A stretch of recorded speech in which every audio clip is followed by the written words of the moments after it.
Oh, wow. Yeah, it should work. How did you do that? You teach me. Okay. Okay. Okay. Okay, Sama, thank you so much for being with us. Not at all. My Sorry pleasure. for a bit of confusion because you were an hour I behind. know. I know. No, no, no harm done. I made it back in time. So, Okay, okay. Right. So, well, first of all, let me introduce this class to you, and then I'll go on with your formal introduction.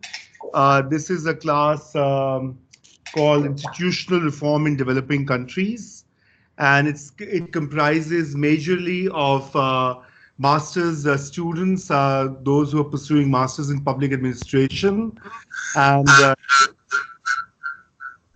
it's a oh my god, and it's a diverse class. Basically, people from different students from different countries and regions are represented in the class. There's a good number of Chinese students. There are students from Brazil, from the United Kingdom, Pakistan, the US, Bangladesh, Singapore, Costa Rica, and El Salvador. Sorry, and and and many more. Okay, so okay, before I lose track and make more mistakes and embarrass myself. So anyway, guys, Usama is well, I mean, he's a friend of mine. Obviously, I should give you a disclaimer.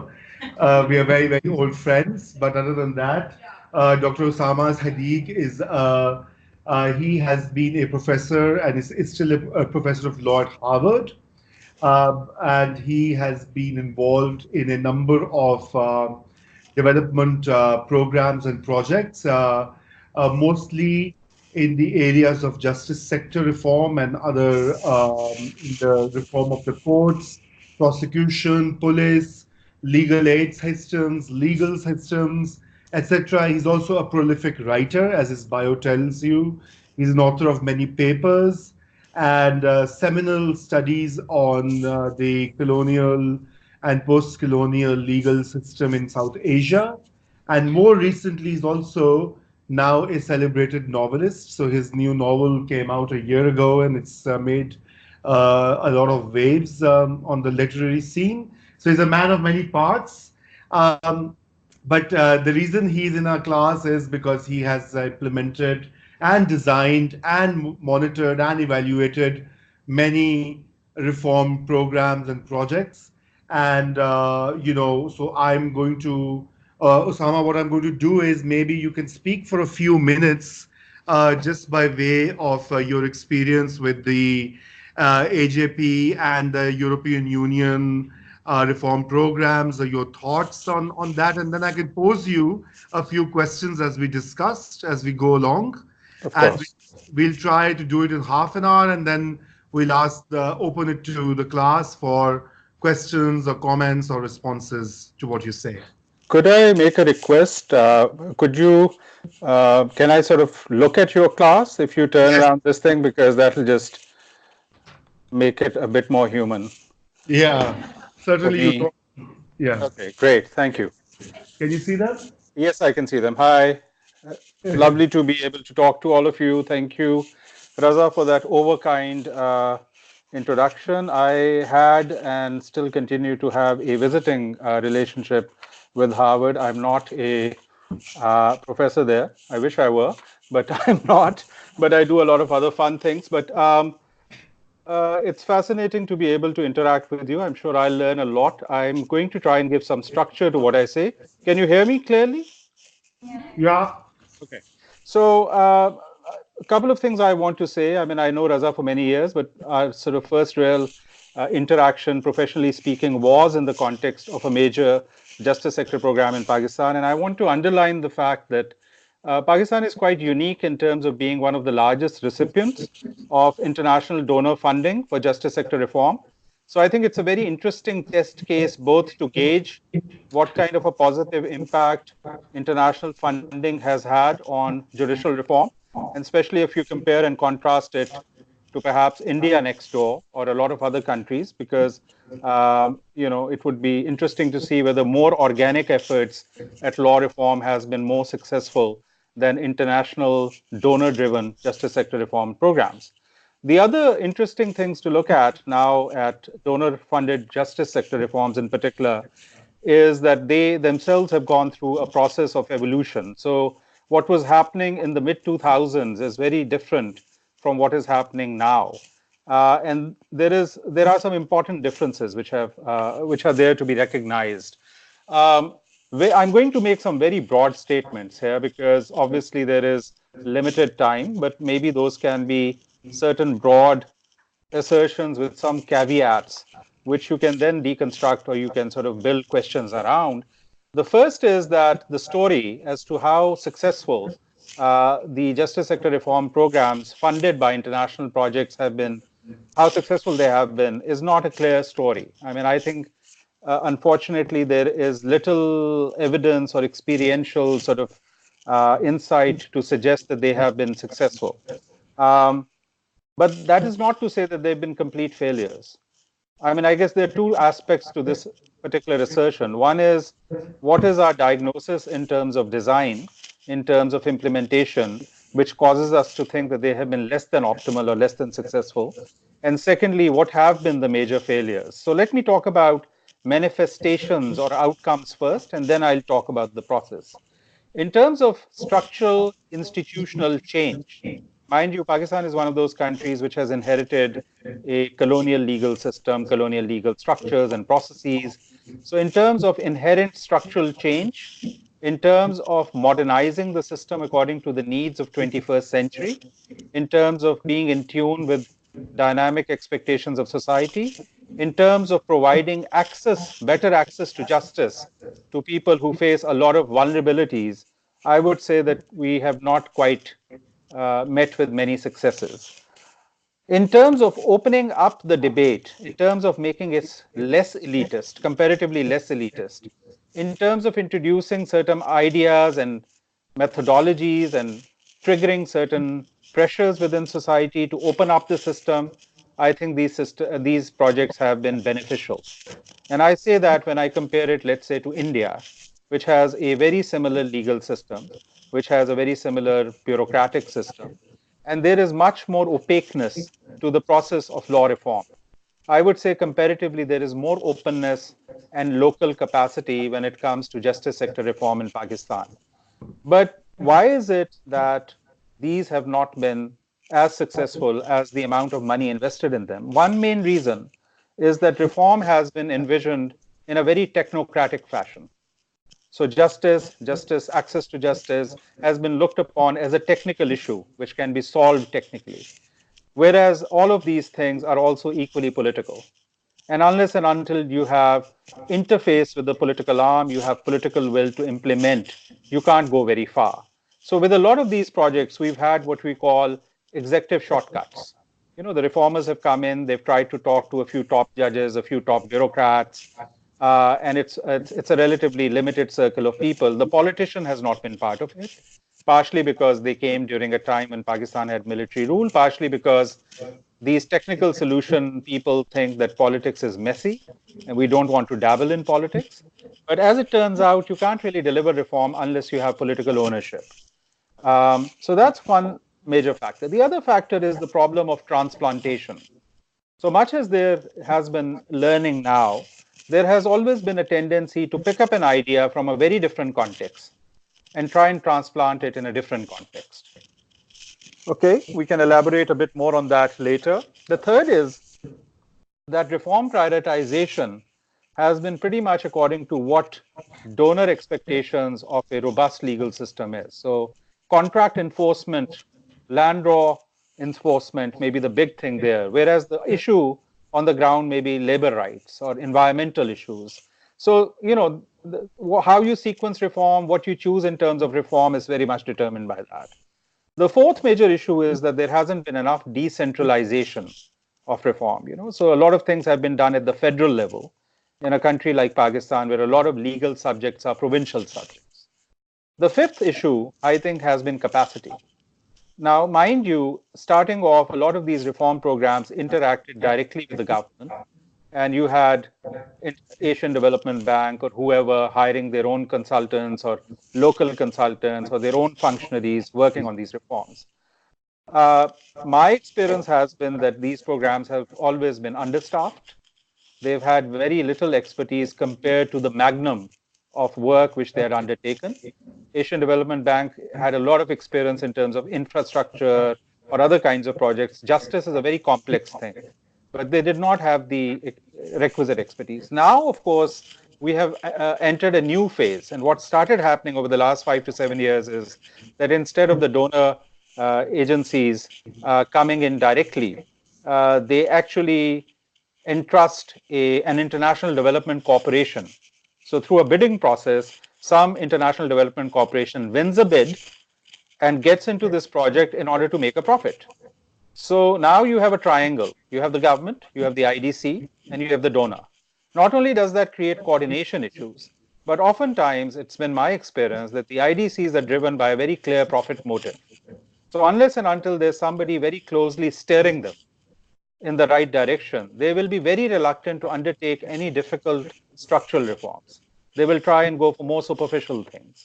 The problem with superficial things, apart from their being superficial, is that ultimately there's only so much of it you can do.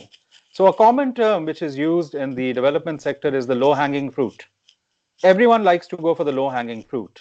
Ultimately, there is no low-hanging fruit, right? So, and ultimately you have to make deeper structural changes which are politically contentious. So that was already difficult for an external body to do with a democratic deficit. With an international profit-making company coming in, you can well imagine how the process gets even more conflated. Um, and so the incentive structures for how you hire expertise is also very much driven by profit. You would ideally like to get cheaper people who are not necessarily that expert.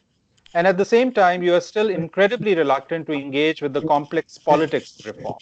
So those are some very generic points which I'm trying to make over here. If we take a case study of a particular project, if we look at, for example, what is called case flow management system in the courts, if we look at, for example, prosecutorial reform so that they can play a better gatekeeping function, if we talk about police reform so their processes are better, they conduct better investigations leading to more convictions, one can get into the nuances of more micro issues and more other problems. But at the very macro level, these are some of the issues which have actually handicapped these reform programs from really delivering. I think political continuity is also an issue since they did not invest in political relationships. When a political government changes, it is not necessarily invested in the program which is started by the previous sort of regime or government. I think what is also incredibly important is the tenure of the donor program officials, whether they are there long enough and whether they understand the context enough in order to make a difference. I think one thing which has happened in this 15-year experience since these programs started coming into Pakistan, or maybe 15 to 18-year experience, is that we have a much better diagnostic understanding of what needs to be done with the justice sector, for example. I think we have a very clear diagnosis now. It's not as if somebody needs to now come in and do a mapping exercise, a diagnostic exercise to tell us what to do.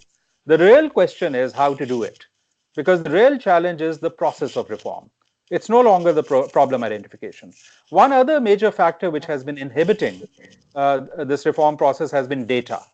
Historically, very little empirical work has gone to support a lot of the prescriptions. I would say we have more data now. We have much more clarity about what needs to be done in our own contextual sort of situation. But at the same time, we have to realize that justice is not physics. It is not a precise science.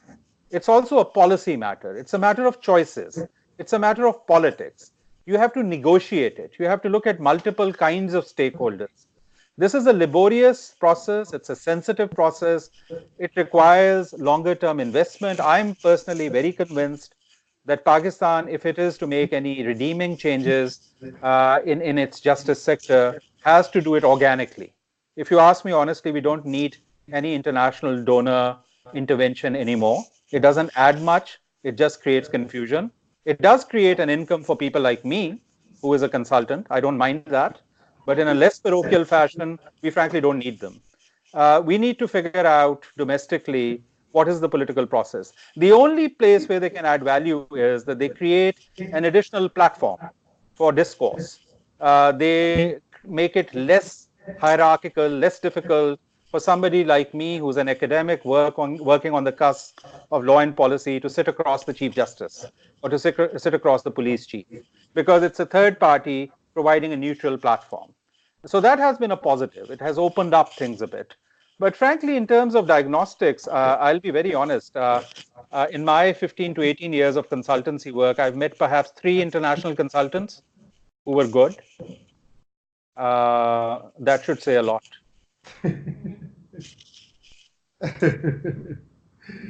Sorry to be dramatic, Raza, but I think I'm at a stage where I have to just be absolutely candid. Absolutely, be yourself and be truthful. That's why you're here in the class. So, Osama, maybe you can also highlight a little more on the kind of institution, because we were just talking very broadly about institutional assessments and institutional analysis. So, how important that is to, and if your own experience of how you went about that in either KP or some province or some context, how did you manage that process?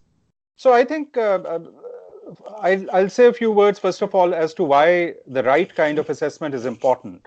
I think it seems fairly apparent that it's important, because unless you do the right assessment, you can't do the right problem identification. But I think the right assessment is also incredibly important for a very strategic negotiation reason. And I'll give you an example. Our diagnosis is that one of the biggest changes which has to be brought about in the judicial side of the justice sector, whether it's Bangladesh, India, Sri Lanka, Pakistan, most other developing countries, is something called case flow management, which essentially means that the judges should have much more control over the pace and the outcome of cases. There should be less delay, there should be less of a backlog. And the way to do it is to introduce a whole set of fairly well understood instruments to ensure that a lot of the issues pertaining to, say, a litigation are resolved or agreed upon very early in the case, so that you have a very clear idea as to the timeline of a particular case, the number of hearings which should take place. And this would be dependent very much on the nature of the case, whether it's a land dispute, whether it's a marital issue. It will depend on the complexity of the case, and there are ways to gauge how complex this case is. And in other words, to really reduce hundreds of thousands of cases to a formula whereby different cases are being heard on different tracks, and there are very predictable timelines. There's ongoing data evaluation of progress, and you can actually control the pace and outcome of cases. Because one of the biggest issues in countries like Pakistan, India, Bangladesh is that the judicial process or the court process is incredibly unpredictable, and it can be hijacked by lawyers and litigants. And if you're clever and you have a sharp lawyer, you can really game the system. So it seems very obvious to be able to do this. And yet, when we approached the higher echelon of the judiciary in Pakistan about 3 years ago, they said to us, what is case flow management? Even though it's something which is widely known. I teach a lot in East Asia. A lot of the countries there embarked upon this 10 to 15 years ago. So you may call it many different things, but the basic idea is very well known. So we had to explain what it was. And lo and behold, the response that we got was, oh, we already have it. Which of course they did not, because if they did, they wouldn't have the problem. So I'll give you an example of one representative diagnostic or assessment exercise, which is the exercise we undertook for case flow management, because we realized that it is pointless to come up with a presentation which says, this is how it's done in the United States or whatever. First of all, we have to look at context closer to our own context. Secondly, we need to tell these guys that they haven't got it, right? So what that involved then was a very laborious assessment of all the applicable high court rules and orders and notifications.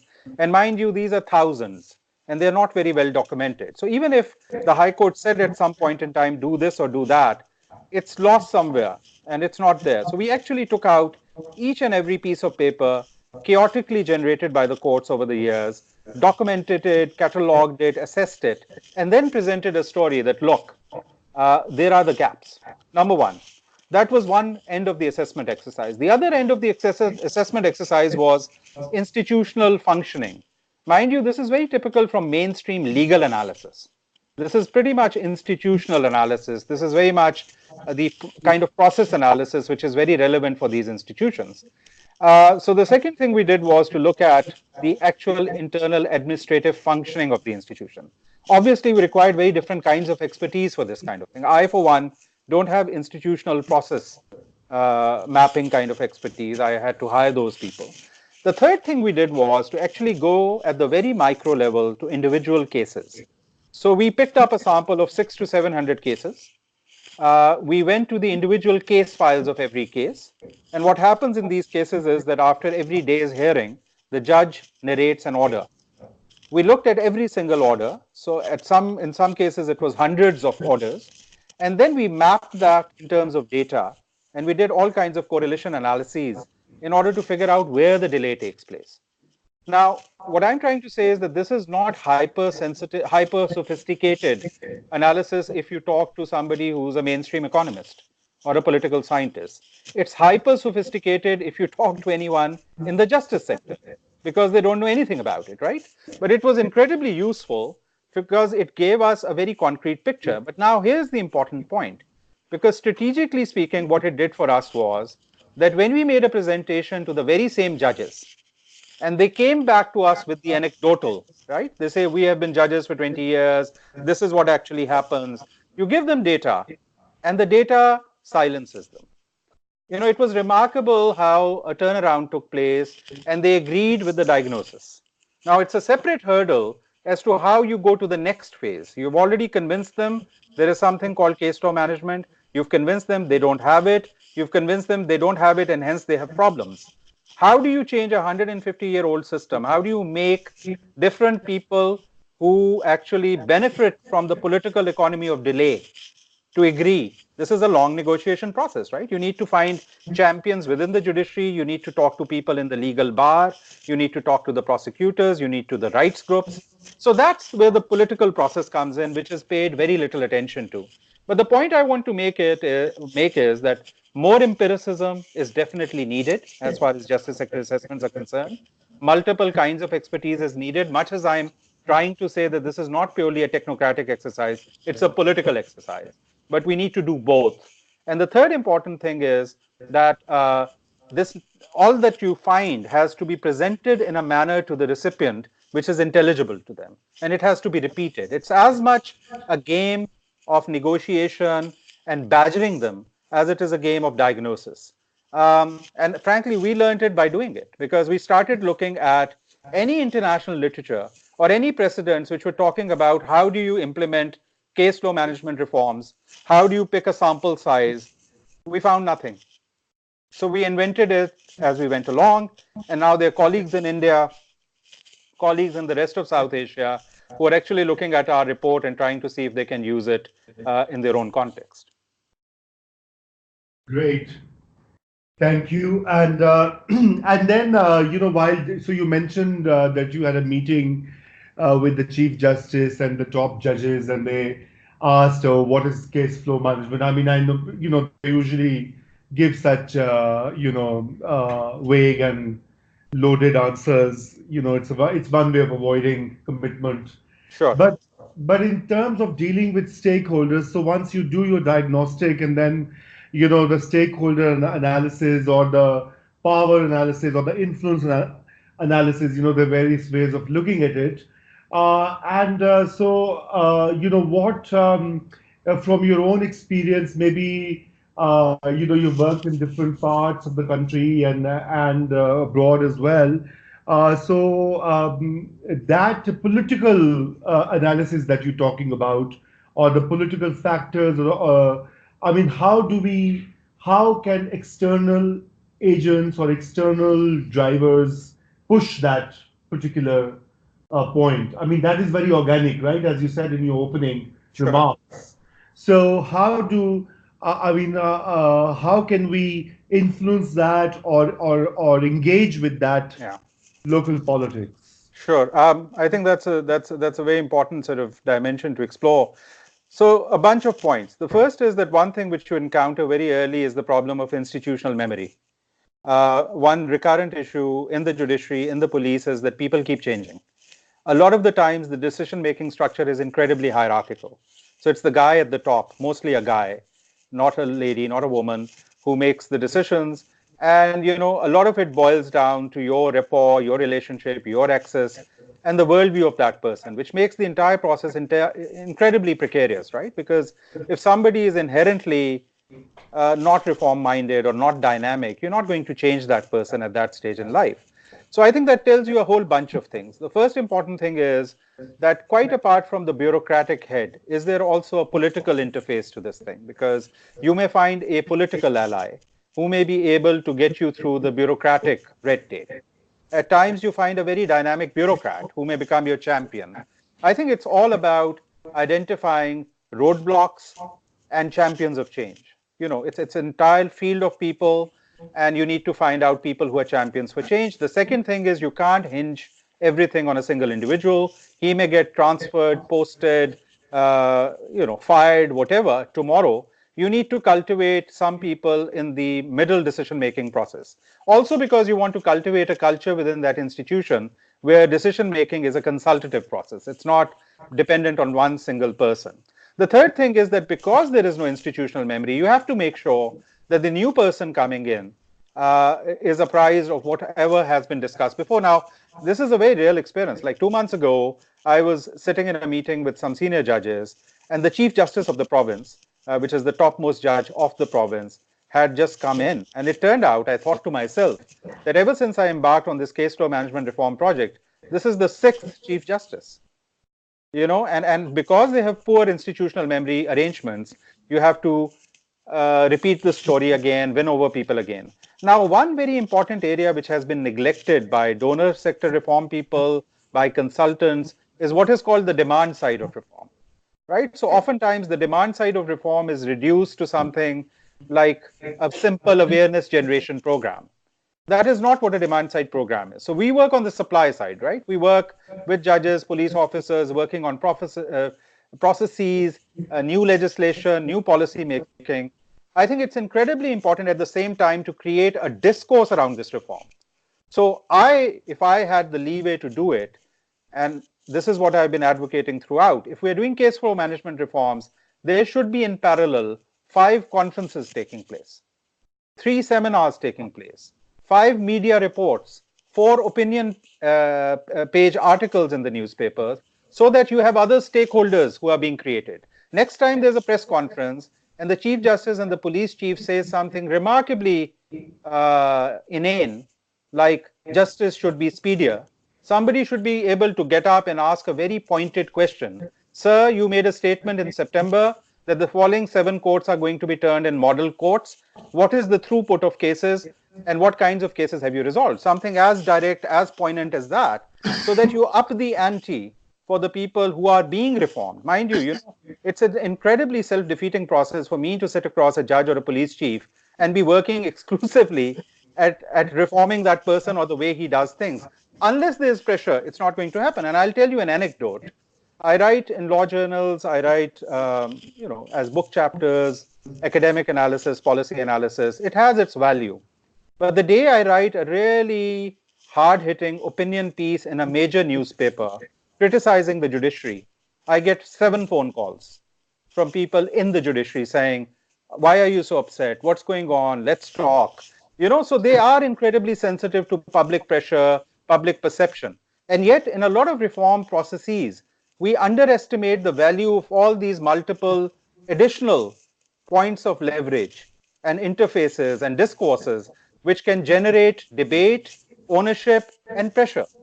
Reform is not going to happen in a very staid environment because of some moral pressure. It's going to happen when either the people who need to reform see the incentive of doing it, or they feel the pressure for doing it.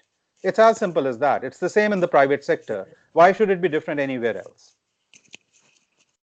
Right, that was a great response, and I do appreciate your optimism, because the first time that I was involved in model courts for case flow management was in 2002.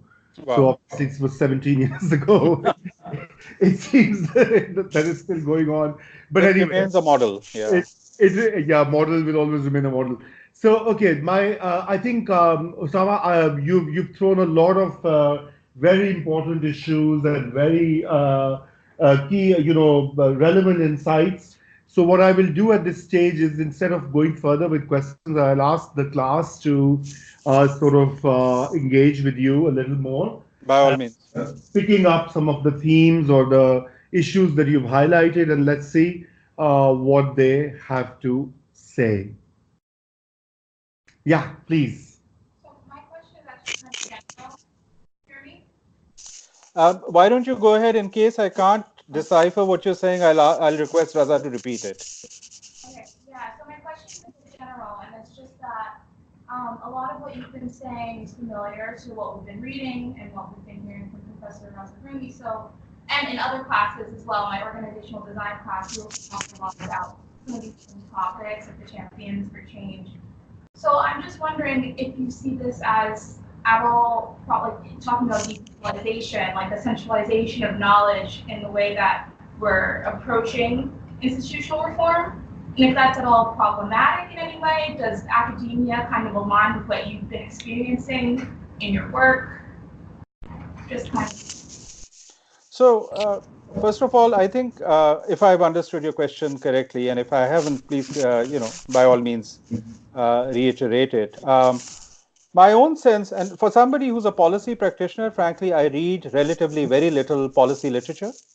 I've really learned it by doing it, and also because I've always imagined myself to be, and still continue to imagine myself to be, a scholar first, but a scholar who likes to work on the cusp, because I think in countries like ours, there's a huge incentive and opportunity to work on systemic reform. And it also seems like a shame if I just sit in an ivory tower. So a lot of what I've narrated to you is learned experience. I mean, I've collected that data and theorized it and then written about it and all that, or I've learned from other colleagues like Raza who've worked with me or who've had more extensive experience of this. Um, my sense is that there is only belated and relatively little recognition in the policy literature of a lot of what we are saying. So, in some ways, there may be a selection bias in terms of what you've been reading, because we are of this view, and we are increasingly discovering over the last few years other people waking up to the reality that a lot of what we have been doing over the last 10 to 15 years hasn't really borne fruit. I think there is a lot more need to convey this message to the people who actually call the shots. So, if I talk about my counterpart in the Department for International Development UK in Pakistan, or the various other people working for them, or the various other counterparts in the international development companies, they don't necessarily see eye to eye with this. You'd be surprised at how divergent viewpoints still are, at how much resilience there still exists to recognizing a lot of the things which have tried and failed, how naively people approach a complex system like Pakistan after arriving with limited experience in Sierra Leone or Kabul, which are different jurisdictions and much less complex, how blunderbuss the entire approach is when it comes to recognizing political nuances and complexities. So, what Raza has been saying to you, in all honesty, in class, or what I'm just saying to you, is still a minority voice. It's a self-critical minority voice which is trying to gain traction, trying to be self-inspecting. There's this classical article in Law and Development written by a couple of American professors in the 70s who were at the forefront of American-led sort of law school reform in Latin America, called Scholars in Self-Estrangement. And it had a lot of traction, but a lot of people have now forgotten about it. This is our scholars in self-estrangement moment. But I would say that a lot more needs to be done. The dominant voices in law reform continue to make the same mistakes and continue to be as unabashed and unashamed about failure as their predecessors have been. Did that sort of resonate with what your question was about, or by Yes. all means, go ahead? Yes, yes, it did. It did. Okay, other questions or comments? Feel free to ask him anything. Uh, Not anything, but I still. don't know. Well, why not, Osama? You're a multi-dimensional person, so But why not? I'm also a lawyer. So True, true, true. Okay, Priscilla. So you talk about international funding and international organizations that come with and try to interfere sometimes, and how these states think probably no longer needed. What are your thoughts about international standards and how they affect the country in terms of regulations and rules and even cost of complying to those international standards? So that's a good question. But if you're talking about standards like those rankings, for example, the World Justice Index, right, and the ease of doing business rankings and how efficient a criminal justice or a civil justice system is, I think that they have, frankly, minimal impact. I mean, I think Pakistan knows for a long time that we are at the very bottom of some of these rankings, and yet I don't see any dynamic sort of alacrity to change things, right? So it's obvious that whatever those rankings are, and whoever is advocating that we should do better on those scores has been completely unable to tie in that imperative with the political imperatives on the ground. Now, the previous government in the province where I live in Pakistan had actually developed a fairly sophisticated rule of law roadmap. And that is because certain bureaucrats, certain people within the government were cognizant that a lot of these things need to be done, which is in compliance with rankings, but it was not just limited to rankings, because rankings and these indicators also have their limitations, right? Because, as I said at the very outset, they may be advocating something which seems great, like ease of doing business, right? Which may be an issue, but a very important parallel issue may be completely neglected. Um, so this particular government had a good roadmap. The government has changed now, so we still don't know whether the new government is going to carry forward that agenda.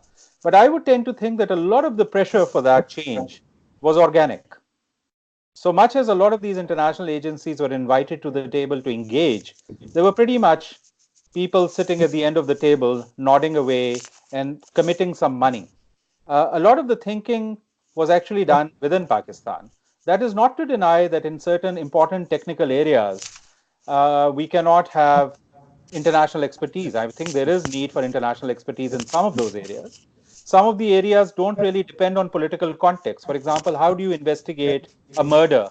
How do you collect evidence from the crime scene? Is not contextual. It's the same in Sweden, it's the same in Pakistan. But there are a lot of other things where context matters. So I think that a big failure has been the fact that a lot of these international rankings have not been showcased and highlighted in some ways as local priorities as well, so that there's an incentive for a political government or a bureaucracy to pursue those goals in order to change things around. So they are mentioned in speeches. A lot of people sort of nod their heads sadly that we're doing so badly, and then the show goes on. Wow. Okay, great. Uh, just as a sub question, Osama, so that rule of law roadmap, can you tell the class what was its structure like? Like, let's say what was the broad table of Sure, contents sure, sure. in a couple of Of sentences? course. So a couple of important sort of defining features for the roadmap, which reflects current thinking on, let's say, justice sector reform, is that we cannot think of justice in segments. It's an integrated process. There's no point in thinking about police reform if you're not thinking about prosecutorial reform or judicial reform, because if you're only going to mend one particular problem and not mend the others, the piece will still be broken, right? So we were, first of all, envisioning this entire thing as an integrated whole. The second important thing was that we built baselines. We actually collected a lot of data to say that we are going to measure progress according to this baseline. The third thing is that we identified a whole set of indicators which would gauge whether we are making progress. And these indicators deal with process reform, public access to justice reform. So there were different kinds of indicators. And we were not trying to commit the mistake of saying that a larger number of convictions in society is a positive outcome, because it doesn't necessarily have to be, right? You can have false convictions, you can have bad convictions. Conviction should really be a function of the merits of the case. You can't have a binary. So a much better way to phrase it is to say more just outcomes, because a just outcome could be a conviction, an acquittal, a compromise, an early resolution of the case. So those kinds of things. So we had about 116 indicators. We still have that. The document is still pretty much alive, which look at prisons, probation and parole, police, prosecution, and judiciary. It looked at the entire thing as a integrated process. For most of these indicators, we have baselines. And the idea is that as you bring around, and the other big sort of premise of this entire thing is that what we need now are process changes. The problem lies in the process. A lot of people will sort of come up with the anecdotal, oh, the system doesn't work because the people are not honest. What do you make of that? Honesty and dishonesty is a very difficult thing to quantify. And to culturally sort of associate one culture with dishonesty and another with honesty is just very silly, right? So you need incentives, you need overarching frameworks of supervision, you need penalties, you need a whole set of checks and balances. It turns out that a lot of processes have not evolved. A lot of processes have pitfalls. A lot of processes have political economies of delay. But the most difficult thing is also to change the process because people are prone to inertia. They don't want to change the usual way of doing things, or they may have a perverse incentive not to change it. So the entire challenge from here on is to how to build those constituencies which champion that reform, how to retain that pressure for reform, and how to sort of incrementally move towards something which changes the fundamental way of doing things. And that's not easy. A lot of donor programs have a 2-year, 3-year window, or they want you to reform the system in about 6 months. This is not how things happen. You need to be incremental. You need to not always, do what is easy. Sometimes you have to do difficult stuff.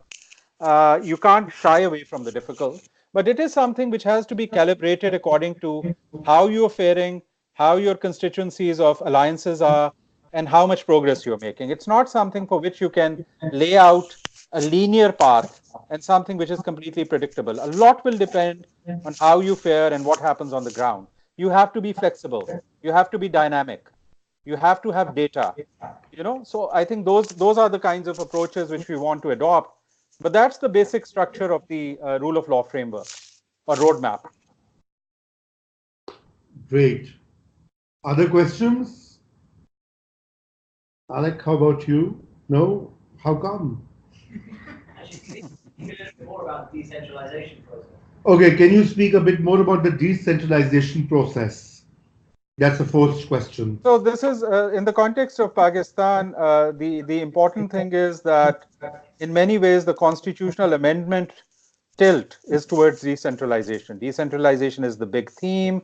Some of the court judgments have also advocated decentralization. But I think there is a lot of ambiguity right now because of the new government which has come into power, which some people fear have a lot of centralizing tendency. And there's also this entire sort of perception on part of a lot of people, informed perception that the deep state or the establishment is very pro-centralization and very pro this government. I think there's going to be a contestation now in terms of how things happen. But in the recent past, the big major positive development through a constitutional amendment in Pakistan has been that a lot of legislative power has gone to the provinces, and there is a lot more vesting of faith in the provinces. Now, provinces is, of course, one level. The next level is local government, which a lot of people strongly believe ought to be where power ought to be delegated. And once again, the process is somewhat stalled. There is little clarity as to how it will progress. There is more awareness amongst the intelligentsia. There's definitely more awareness in the political circles that there should be decentralization.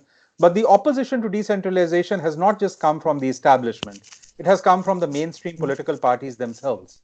Because in many ways, the purveyors of power within the mainstream political parties would also like to wield power in a more concentrated basis at the provincial level. So I think it's an ongoing contestation. Things will need to develop further for us to see. It's definitely not a done deal either way. This is going to be an area of contestation.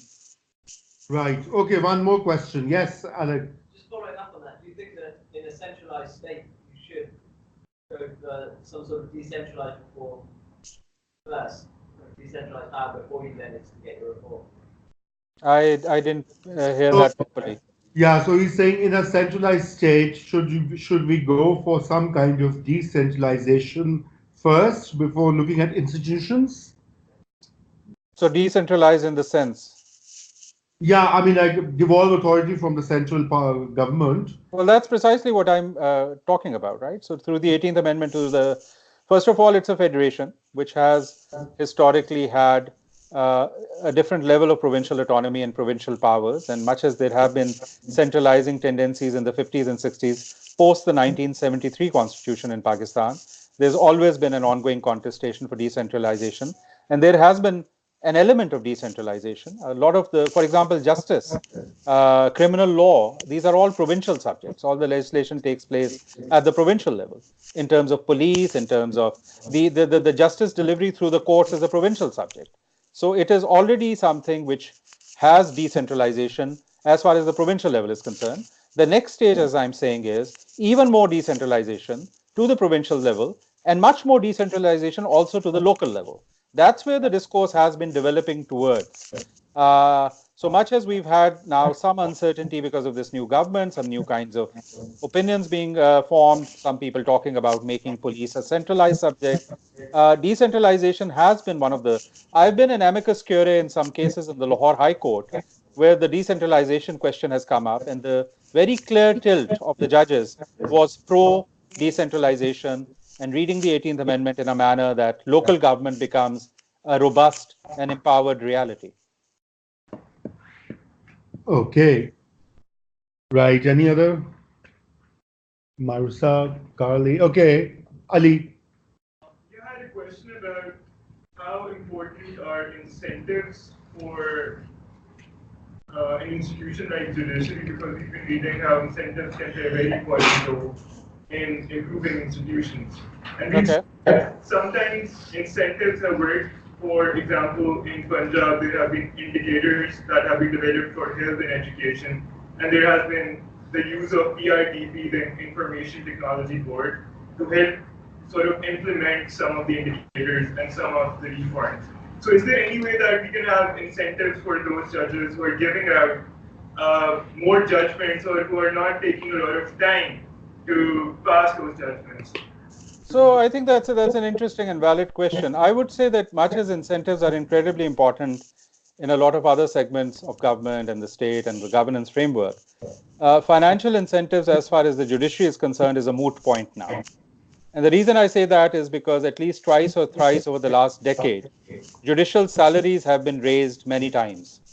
So the district judiciary, which is the lower rung of the judiciary, has a much better financial package than it used to. The appellate court judges, which is the High Court and the Supreme Court, have a very, very generous financial package, much more generous than their counterparts, let's say, in the civil bureaucracy or elsewhere. And yet their performance is still fairly poor. So that will tell you that mere financial incentive is not the solution.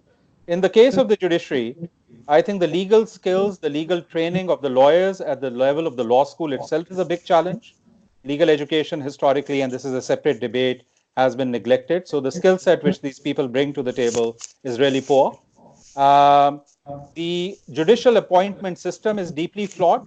So it's increasingly become something which is controlled by people who are already in the judiciary. It's nepotistic, if anything. And the bar is not very high in terms of eligibility. Also, the process is really cloaked in mystery, much as a constitutional amendment made it much more robust. The judges hit back and brought it under the control of the judges once more. So in the case of the judiciary, I think it's more the skill set, the transparency and merit of appointment, the fact that there is no robust judicial removal system as far as the appellate judiciary is concerned, because nobody gets removed ever, literally. I think since 1947, 2 judges have been removed. So that shows that once they come in, they are entrenched, and there's a boys' club which watches out for each other. And then what I mentioned earlier about the outdatedness, the archaic nature of the processes and the internal organizational structure and the governance mechanism of the judiciary, I would attach a lot more importance to those 4 areas and training. And I'm currently working with some of the training institutes. And despite efforts over the last 10 years, these places still need to be made much more dynamic. So I don't think financial incentives, and the current government which won in the elections in Pakistan, surprisingly in the last 2 manifestos, have highlighted financial incentives as one of the main issues, whereas it is a non-issue, because as I told you, these judges now make a fairly decent purse of money. So once again, a stock solution or prescription cannot work, as this example has shown, because if you look at the context, the problem lies elsewhere. But for, let's say, the civil bureaucracy, I strongly feel that the senior most bureaucrats, who of course have to be reformed in various other ways, incentive is a big issue.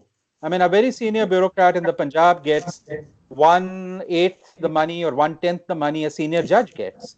And sometimes these people are controlling or running large sort of departments, which has ramifications for hundreds of thousands, millions of people. And if you look at their financial package, it's ridiculous. So I think financial incentives will make a difference, but you'll really have to choose and be very selective as to where that is the intervention of choice. So basically, what we just heard about the judicial salaries, that has been an ongoing demand. And again, if we go back to our discussion on the civil service, so changes in the pay structure have only had a limited impact on the performance of civil service structures globally. While civil servants argue that the salaries are the topmost issue, actually their role in improving both the performance and effectiveness and efficiency is limited, because there are other things like you just heard: incentives, skill set, recruitment, environment, accountabilities that create a more sort of performance oriented environment for the civil servants. So I think, Osama, we should thank you so much for this time, and it was a pleasure as always having you in the class. And so let's give him a big hand. Thank you very much. It was a pleasure to join you. Yeah. So we'll hopefully catch up later. Absolutely. Okay. Bye. Take care. Thank you. Bye-bye. So stop recording. I should just leave it.